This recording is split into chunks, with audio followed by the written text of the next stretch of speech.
Making any new IP can be a difficult proposition, as you want to make your game stand out within your chosen genre in order to attract a fan base. This is more problematic when it comes to racing games, as their entire objective is to finish in first place. Whether your game is aimed towards simulation or it caters towards an arcade feel, coming up with innovative yet feasible ideas is crucial if you want your game to be successful.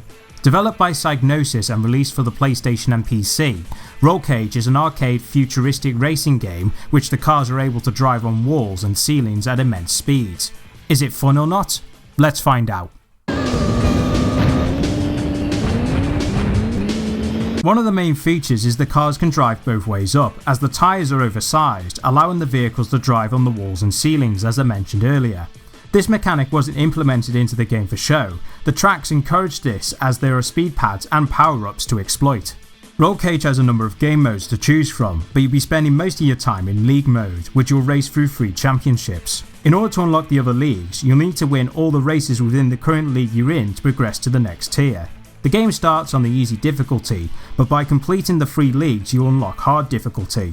After my first playthrough, I did find out the AI didn't put up much of a fight, as most of the time I was racing them conventionally without the need to use any weapons. However, once I gained access to hard difficulty, I did find the game more challenging, which made the races more exciting and unpredictable.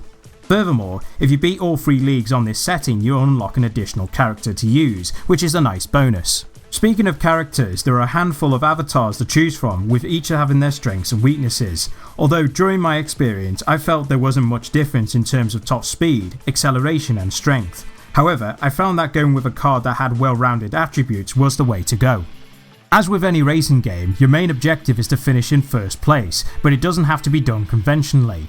Throughout the race there are weapon pickups that can be used against your opponents. However, unlike the Wipeout series where you can only pick up 1 weapon at a time, Rollcage allows you to carry 2 weapons at once, and they can be both activated with the L1 and R1 buttons.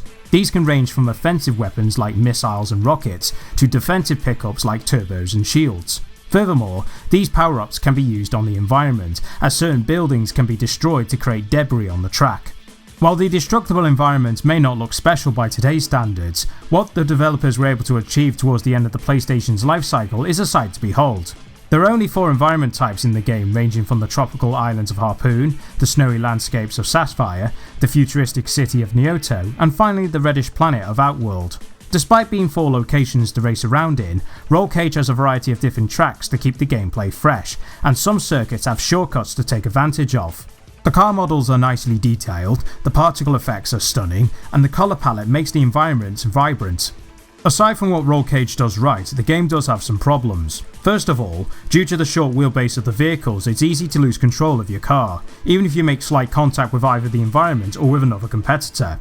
It's not so bad when racing on open circuits, as you have room to manoeuvre, but some tracks aren't so forgiving as they don't have a good flow to them. This is made even more problematic on the hardest difficulty, as the game demands concentration, but you can't fully commit because the game's design doesn't allow you that. Therefore, Rollcage goes from an enjoyable racing game to an endurance test, which can be frustrating. Also, the PlayStation version doesn't feature a quick race mode compared to its PC counterpart. Even though racing through the 3 leagues is fun, but considering the mode can be completed within 1 hour on your first playthrough can make the game a bit stale. As such, the PC version of the game is the superior choice when it comes to replay value, but on the other hand, it makes me question why the other platform didn't get the same treatment.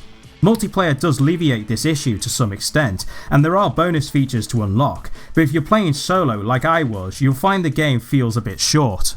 Overall, Rollcage is fun but falls short in some areas. The racing and combat is engaging, the graphics for its time are stunning, and driving on the walls and ceilings is satisfying. However, it's held back by its short league mode, some of the tracks lack flow, and some technical difficulties can lead to frustration.